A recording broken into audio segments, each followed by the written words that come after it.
We have some guests that we are excited to introduce you guys to, Brittany, shows, and everybody else. We have two amazing moms in the house. And how do I know they're moms? Because they have a podcast, We Heart Mom Jokes. And so we love the moms. We love Lalita Dee is out of the Bay Area and host a great Zoom show. I think it was like my second Zoom show ever called the Momedy show and a Momedy comedy, but I just love that. And Smita, I just recently met over the Zoom like airwaves and doing her podcast. But these two comedians are phenomenal, and they have activated their Wonder Twin powers of motherhood and are joining us tonight to talk about podcasts in the age of COVID, Zoom shows in the time of COVID, and parenting in its funny moments in the time of COVID. Please welcome Smita and Lalita Dee. We Heart Moms. Hello. Hello. So welcome. Is this thing on? Okay, sorry, I just had to do that. Yes, that very soothing candle in the background. Very soothing. Oh yeah, if it sets the dried flower on fire, give me a heads up, okay? Okay, we will. I see the plant over. Oh, the dried flower is next to, and then you've got a real plant over there to the side. Okay, we got. I know. He refers to that machine as the random excitement maker. What that's for.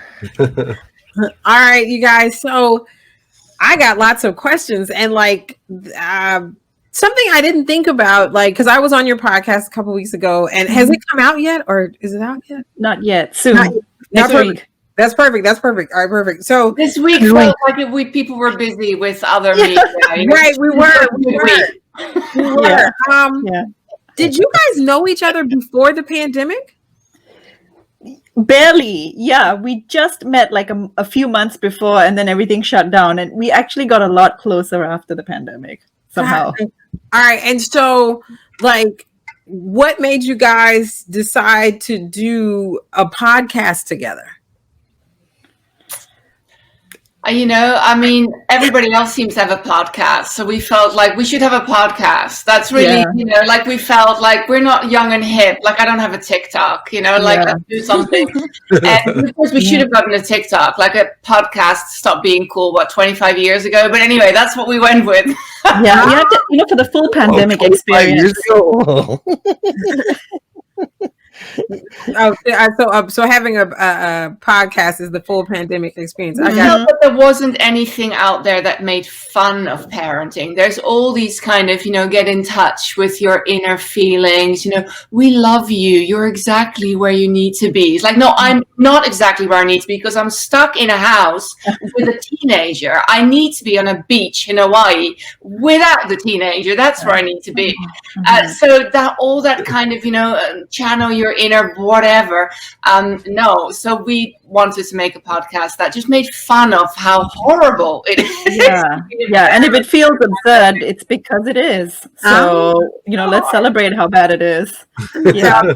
Lalita, how many children? Or do you just have the one son? Or I just have the one. You wouldn't know it by the smell, but hey. Well, we don't have that good of a video card. The smell. We love it. Smita, how many children do you have? I have two, and they're very young. They're 5 and 2 now. 5 and 2. Yeah. Okay, so I have a question for both of you. Like, what would you say have been some of your, and maybe if you just name one, like your funniest moments, like with your kids, like this is so funny that I have to find a way to bring this to the stage. Lalita? Oh, I talk about him a lot in my comedy because, like you can't shoot him, so you might as well get some comedy material out of it. And this is exactly relevant to the joke because he asked me quite seriously a few months ago if I would still love him if he became a Trump supporter. And I said, well, I'm your mom, of course I would still love you. I'd have to kill you. I'd make it very quick. I love you. I'd make it famous. So that was a good moment. Yeah. Nice. Smita, you have two. So because I just want to say this, I'll interject really quickly. I will never forget. My son was probably like 4 because I remember he could talk, but maybe he was 3 because I could still carry him. And I guess we had never been out in the rain and got caught in the rain without an umbrella. And he was, I think wherever we were leaving, he would sleep. So I was carrying him to the car and like, he wakes up and, like me holding him with the rain coming down on us. And he says, why is God spitting on me? And you know, and I'm just saying, like, I feel like we all have. There's a ton of that. Like, I've documented a few on Facebook. Like, tell me a little about some of the funnies with the 2-year-old and the 5-year-old. Well, okay, first of all, they do tons of hilarious things every day. But Lalita, you know this about me. I have a point of view on this, which is, look, nobody finds your kids funny except you. Okay, so so that hilarious joke that, you know, I'm sorry, not to spit on your jokes, but like you know, so I've talked about this with some guests before on our podcast as well. Like it's hilarious and it's exhausting and wonderful and funny, but I don't know, they just say all kinds of silly things all day long. But I try not to talk about it because I'm like 100% sure that nobody else finds it as amazing. I'm like, my children are comedic geniuses, obviously, but no. Yeah, my daughters are 8 and 9, and sorry, 9 and 10. Oh, Daddy! Oh, you're in trouble now, Buster. Yeah, that's okay. They don't watch the show. I wouldn't let them. It's filth. It's fucking filth. Anyway, but I forget where I was going. Anyways, continue. Funny things with the kids, like so, and Stefan and Dan, you guys are both parents. Any funny moments? I mean, your dads, you're the other half. You know, my daughter asking me, you know, why, Daddy? Why is the dog biting my toes? Why? Tell him to stop, right? And I'm like, well, why do you keep pulling him away? You know, I don't know. I mean, she's 7 years old. Her name's Yukiko, and I'm not gonna lie, man. Like this learning from home stuff, like, and since even March, man, that's been tough. You know, especially, I can't imagine anyone having like, if she was younger than 7, man, I would have already lost my damn mind. You would have started a podcast, Stefan, with Sooner. me. Yes. Right. We have to make it we hard mom and dad jokes. Yeah, because that's like, man, dude, like you know, when you think about it, like if you were single, no kids, you kind of like, even in the quarantine, yeah, okay, it sucks, but you kind of got it made. Just saying. Wait, no, I mean, if you're single and there's no one around to express things with, it's a little tough. So, you know, I feel for our single friends. How about like this? I've heard people say things like, I haven't hugged another person since April, or, you know, like, I haven't, you know, like, and I'm like, I am hugged out. Like, you know, because you've got little ones, you've got the best. I still have to carry them sometimes, and, you know, I'm just like, oh. Yeah. So the only thing I would say is that my daughter, when I started comedy because of COVID and started the podcast because of COVID, and well, not because of, but thanks to the free time that we started with, and now I'm back to work like full time. This is hard. I'm so tired. But like, I remember my daughter. She goes, "Hey, an apple a day," and she goes, "Keeps the doctor away." And I say, "Yeah, especially if you throw it at them." She goes, Stacy does not approve. she never throws apples at doctors. And then she goes, "Hey, Dad, are you going to use that in your act?" And I go, "No, it's low hanging fruit." And then she's like,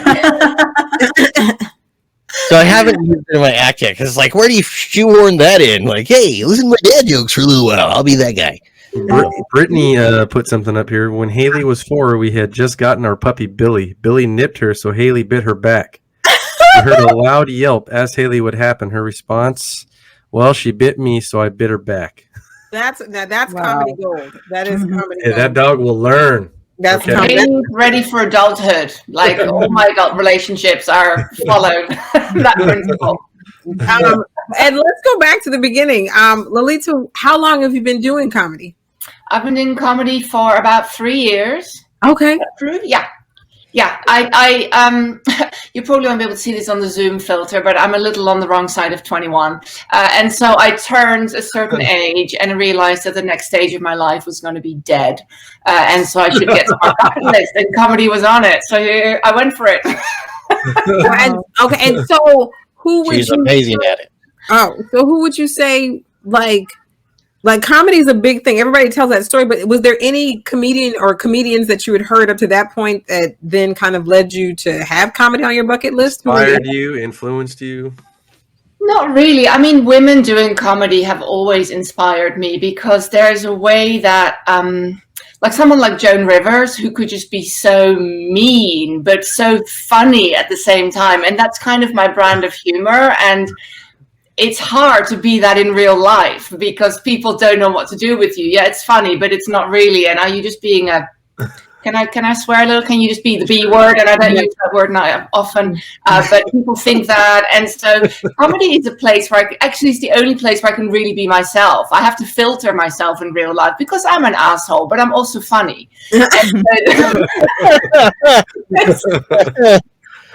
That's it. It's out there now, the truth. Yeah, and that's why I say the same thing. I'm like, this is freedom. I think the ultimate reason that any of us are here is because there's freedom and there's nothing like it. Smita, how long have you been doing comedy, sis? Okay, I've been doing it for a really long time now. It's 10 years. Wow. Yes, 10 years. But I took 4 years off in the middle just because I was having kids and just everything. And but then I, came back and here I am. So Yay. yes. Yeah. 4 years off in the middle. Now that sounds like, the child bonding program I want here in America for a birth.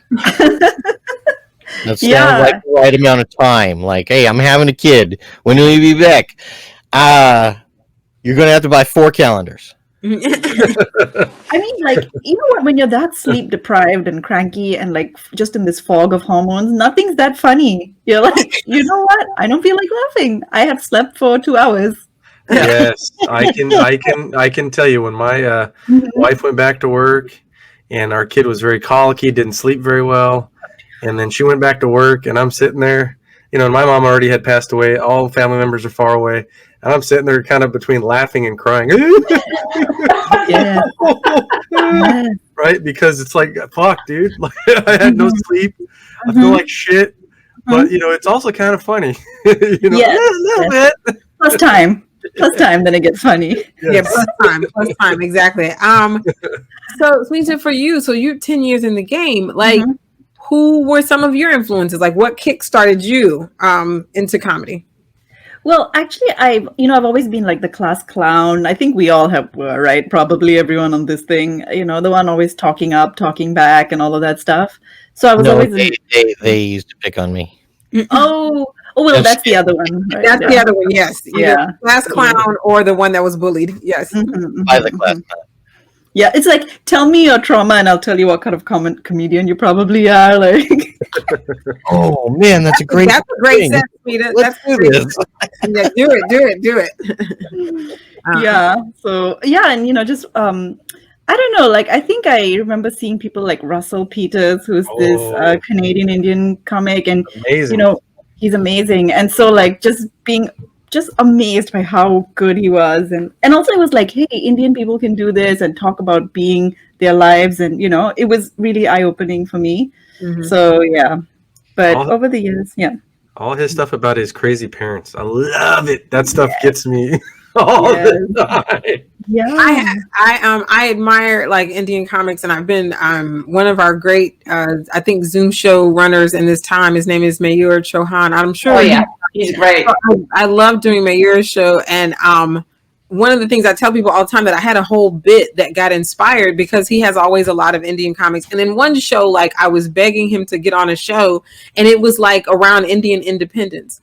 And so every comic on the show was Indian except for me. Like, and I was like, oh, okay. And I was like, okay, well, I feel like I got an invitation to the cookout. Like, you made it. Right, I made it. But one of the things that I always hear amongst Indian comics is how much parents badger them to get married. And it got me to thinking, after hearing comics complain about it so much, I was like, dang, my dad has never asked me when was I and it actually just being in the company gave me like a whole, it started out as a callback and now it's like a whole I'm so single bit, and my dad has never asked me. But anyway, but do you like, is that I know obviously it is for real pressure, but tell us a little bit about that. Like, was that something you experienced as well, that your parents were like, when are you getting married? Yeah, so I don't know. My parents didn't do that to me, but I definitely had lots of like cousins and friends who experienced, and it was very real, like seeing it all around you. And I was kind of like waiting for it to happen to me, but I think I just hurried up and got, matched up by myself before they could say anything. Yeah, but it's true. We're kind of slightly very interested in marriages and weddings. I mean, did y'all see on Netflix the arranged marriage show on Netflix with she was like an Indian matchmaker, and like it is kind of a cultural obsession. I don't know what to say. It's kind of embarrassing. So now, is your husband in any of your stand up? Like, do you? No, again, no. Like, like I'm just not talking about family. Like, no. Yeah, no, I don't know. I just feel like I don't find them that funny. I don't know what to say.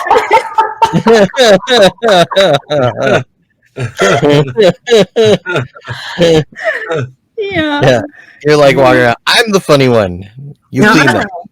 Yeah, I actually do believe that there can only be one diva in the relationship, and it's me. So, you're like, and that's it for that. Yeah. All right. Like, what is so? Well, Smita, with you doing comedy for 10 years, you've probably have you toured? Have you no, she's like, no, I've just been. Well, I've toured by default because you know why? The thing is, I've lived in many different countries, so I started doing it in Hong Kong. Oh, wow. Oh. Yeah, and then I moved to the East Coast of the US, and then I moved to the West Coast. So kind of like I've sort of had to build up my comedy community 3 times. Wow. And, so it's kind of been stop and start. I haven't really, made a thing of it. Maybe one day, I don't know. But it's still really fun just to do for its sake, right? Like, yes, that's a powerful thing to do for its sake. Like, that's a very powerful idea. Just because I think, I don't know about anybody else, but I like the main reason I jumped in was like I had something to say, and then I'm like, I'd look forward to the day when I go all these places. But then there's just a lot to be said for just having your say, the freedom to have, to have the skill, to build the skill and have your say where, wherever you like, whether you, get a TV show or whether you, whatever, there's something extremely special about what we do. Like, and I think like the idea of slowly touring by changing residence is revolutionary. Right. Yeah. And I'm thinking about, can I talk the wife into it? Like, we could do all 50 states over 50 years. Okay, but I have much more of an important question. How is stand-up in Hong Kong? That sounds awesome, but I'm just trying to see, was your audience natives or tourists? Like, what was like, how was that? Yeah, so it was a one club town, the one club in town, basically. It was like, and we all knew each other, and it was an English comedy club called Takeout Comedy, and they also did some Cantonese, but most of it was English. And so, everybody knew the owner. He was this wonderful person called Jamie Gong, and he is this wonderful person called Jamie Gong.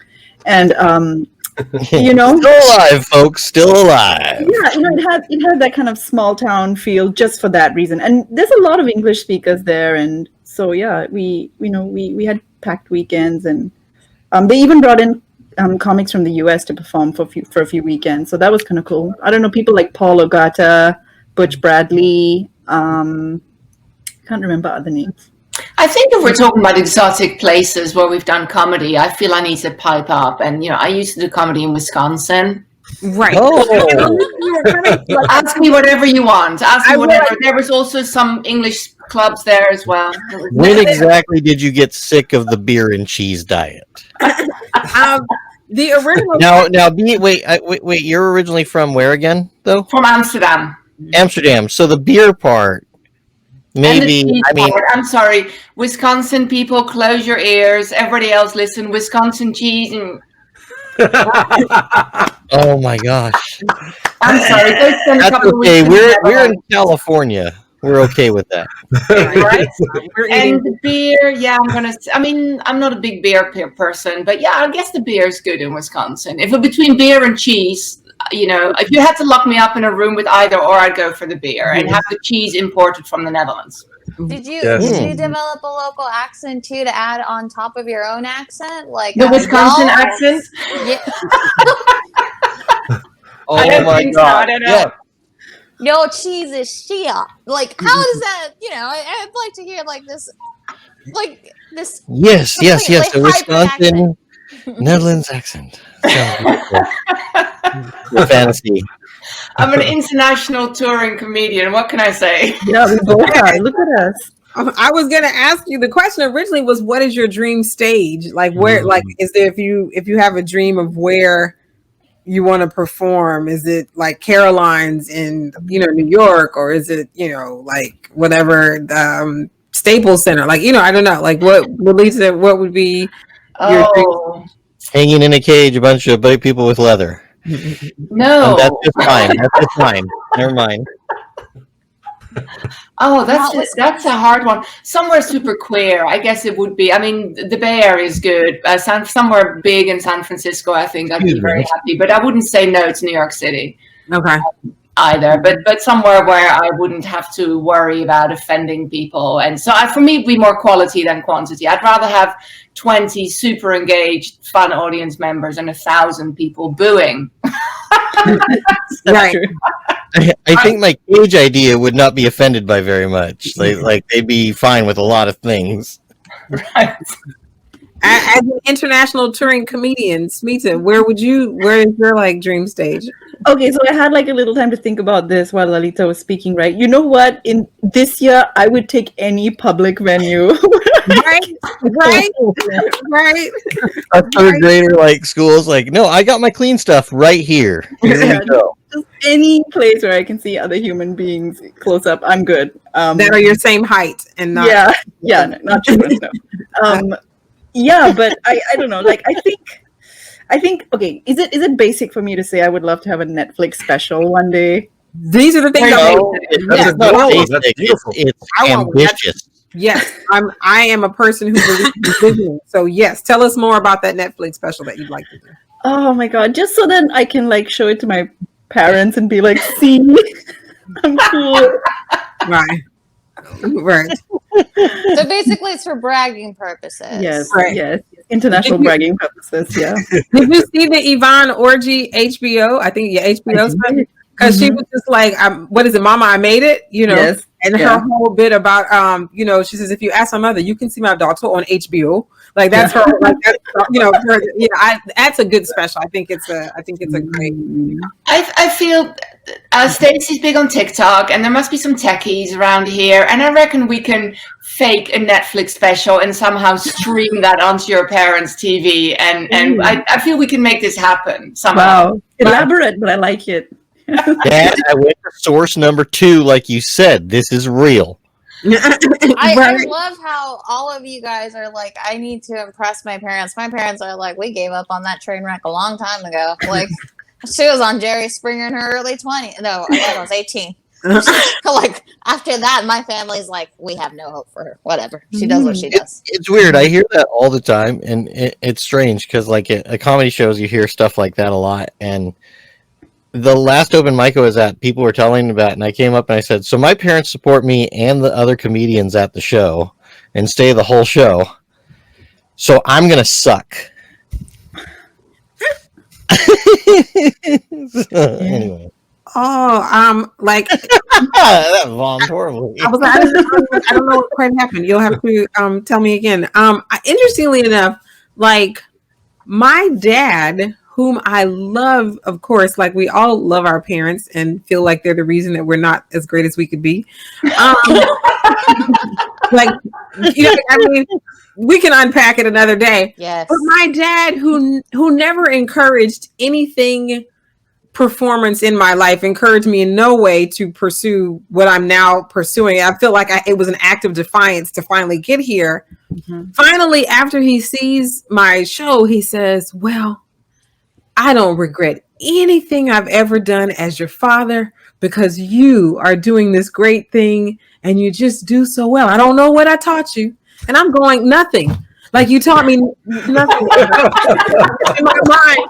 But who It is must have gonna- been the genes I passed down to you, Right, as if exactly. I had any fucking thing to do with it. But he's an 86-year-old cancer survivor. What am I gonna say? Yeah. Like, and because these thoughts are running. So that's, it's just a funny thing. I think parents and all that. On the other hand, as I always joke, he always skips over me. Well, I just know that my grandson is gonna be, and it's when you start this art thing early, like he's gonna be something one day. And I'm like, and when I told you I wanted to be an actress even at 20, what did you say? Go back and get that math degree. Like that's So anyways, I think the parenting piece is just very funny, and I think we just all have these great dreams. So I'm gonna add really quick though. Please. My mom refused to go to my shows because she was always, she always knew she was gonna be the butt of my jokes, and she finally agreed to come to to a show. But none of my jokes had anything to do with her this time, and it wasn't intentional because I would have riffed on my mom. I don't care. My mom's already a good chunk of my material and a lot of my trauma. But You bounced it off her already. Shut up. But so when she got there, she assumed she was going to be the butt of my jokes. So she goes, and as she is coming as she's going into the comedy club, she introduces herself to every single person there, saying, "Hi, I'm Stacy's mom. You're probably going to hear about me." To every single person. Oh my That's Lord. so funny. I love it. And I couldn't believe it. I think I didn't realize it until I had said hello to a few of the people that were there at the show. And I was like, "Mom, I didn't include you in this set. I feel like I'm disappointing you now. Like you weren't part of this." Not tonight. I was just going to talk about my fake titties today, but okay, if you want me to throw in a joke about you, I'll just say that you held my hand through the process. Like, I was like, oh my God. Lolita, have your parents seen you do comedy? They're looking down on me from heaven. Well, that's my mom. My dad is looking up, but yeah, they. Right. All dads, according to George Carlin. All dads. That's why I always wear pants when I do comedy, because That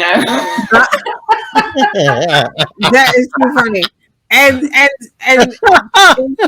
so have your parents seen you do comedy though? No.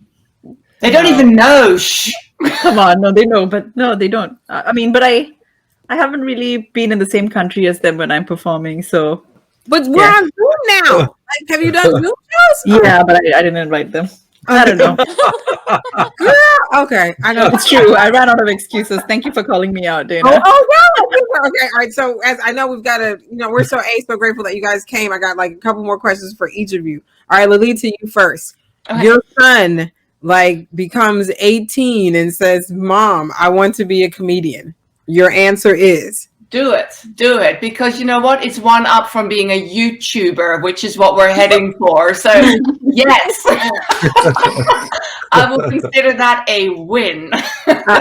Nice. All right, Smita, you have a 5-year-old and a 2-year-old. So 2 girls, girl and a boy. What do you have? A 5-year-old's a boy and the 2-year-old's a girl. All right, so let's start with the 2-year-old. She gets to a certain age and she comes to you and she says, "Mom, I want to be a comic." Mm-hmm. What do you say? Do it. You have to, Oh, the way you said that. Just don't stay at the Comedy Castle. You'll be fine. Yeah. Oh, yeah. The comedy. Yeah. Bring mommy with you. I'm sorry. What did you say, Smita? I'm sorry. What did you say? Because I said, bring mommy with you. I'll take care of you. Right. Yeah. I'm surprised none of you went, "What did I do to you for you to want to do stand-up comedy? How did I traumatize you?" That would have been my quick reaction because, like we all mentioned it, trauma in some way brought us to stand-up comedy. So that would have been my first question. I would have been like, "What did I do?"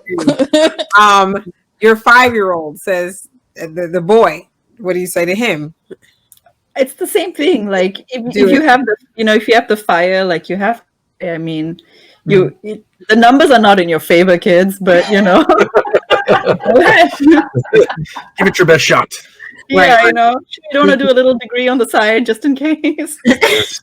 Yes. Shoot your shot, but do get your degree. Yeah. I mean, why not get a degree in something you can use as an artist, like contract law or something? That's what I would tell my. that That's would what I be tell my good. kids now. Stuff like that. Yeah, that'll protect you. All those contracts we sign all the time, eh? Yeah, I've done 2 so far, and it was fucking exhausting. Now, I do have this question. I know I'm always watching the time. So yesterday, what a day, right? The inauguration. Like, I'm saying this to the moms here. Like, I'm of age that our youth poet laureate, Amanda Gorman, could, she's old enough to be my child.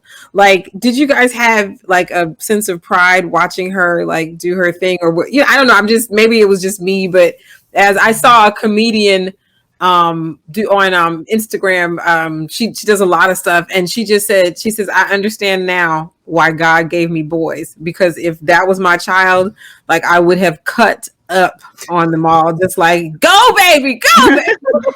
Like, everybody can hear you talking to the world, like, and I totally like could get it. She was just like, the angels on high are hearing you right now. So I don't know, did you guys have and this is not because you guys I don't know, like, in terms of the age thing, I think me and Lalita are close in age. Smita, I don't know if you're old enough to be that girl's mother, but I don't know, I just felt a sense of motherly pride. What about you moms? I can go first. I have a point of view on Amanda Gorman, which I will proceed with saying she did an amazing job. She's very, very talented and an amazing poet. But honestly, they could have like photocopied like an old, like, I don't know, whatever poet you want poem, and just handed it out and said, read this, people. And I think people would have still had a very strong reaction, just because we were all so desperate for someone to step up and say, yes, I see you. Like, it's been rough, Right. And so I think it was very well timed and much needed. So I felt chills, when she was reciting. She was. Crazy. I've seen her. It's so funny. Someone had turned me on to her like maybe 2 years ago. Like, just, have you heard about this girl? Like, everything, Dana. Like, have you heard of this girl? I was like, no. And then when I saw her come out, it was amazing. What about you, Lalita? Again, I was thinking about it. I felt incredible, kind of I don't know, national is the right word, but some community pride. I don't know that it's maternal. I mean, for sure, I'd love to be that girl's mom, and feel, because, God bless my son, but I'm unlikely to ever feel that kind of incredible sense of, oh my God. But who knows? Let's give him a chance. But just a sense of, oh my God, after everything we've been through. I mean, like Smita said, she embodied what we feel, but to be a young Black woman in the United States that we live in, it wasn't just also imagining the amount of time she would have had her voice taken away from her as she was growing up. Just this continuous, just knowing what especially Black girls go through in the education system, and all of that put together. I don't think it's maternal, because I feel I'm looking up at her. Maternal suggests I'm kind of looking down, like, oh, good job. I'm like, oh my God, this is someone I mean, I would never have the courage and everything, the forbearance. So it's more I look up to her. Like, she's an absolute inspiration. I thought it was incredible. Wow. So you guys, tell us what we can hear and see the podcast, so we can let you, and we want to actually have you guys back to the broadcast at any point, but tell us a little bit more, so we can tell everybody. We got a great bunch of folks in here listening and checking us out. So tell them where they can, when the podcast can be heard and where they can hear it. Go for it, Smith. Okay, so our podcast is called We Heart Mom Jokes, and you can find it on all the major podcast platforms. And basically the premise is we talk to other moms who are also stand-up comics, about this absurd experience of parenting in a pandemic. Lalita will tell you how much parenting advice it has. None, zero, nada, zip, zilch. Yeah, if you're looking for.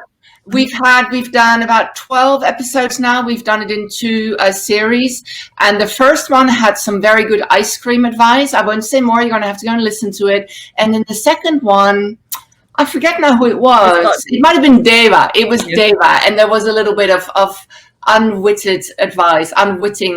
It was witty, but unwitting advice in there too. But basically, it's not an advice podcast. If you want good parenting advice, go anywhere and then just let us know what you find. Yeah. We'll go there too. Well, you guys, thank you for being a part of our broadcast. Again, you guys, so that's, I know you just said where all the podcasts are, but you guys, so that's Apple, that's Spotify, that's Stitcher. Is it Stitcher? Yeah, it's it's everywhere. It's just to name a few. And so we're just so happy. And again, you guys, We Heart Mom Jokes. Please follow the ladies at We Heart Mom Jokes on IG. That is Smita's, and then Lalita Dee Comedy. Yeah, Mom. Okay. I love that. And then Lalita. Oh wow! Lalita. Wow. Wow, Mom! Don't take my comic books. Right, We Heart Mom Jokes. You guys got me laughing. Lalita Dee Comedy. Okay, on Instagram. Let me go back. On Instagram, We Heart Mom Jokes. Almost favorite. Now that's you, Smita. Sorry about that. And then Lalita Dee, and that's Lalita Dee. It's right up there, you guys, where you can see it with 2 E's, comedy on Instagram. Follow the ladies on their podcast and on their Instagram. You guys, thank you so thanks for having us. Well, I Thank know you. Lalita Dee is going to stay with us a little longer. Oh, Yeah, I want to talk about these emojis. Yes. And then, okay. Smita, you said you had to go, right? I gotta go put the kids to bed. Okay.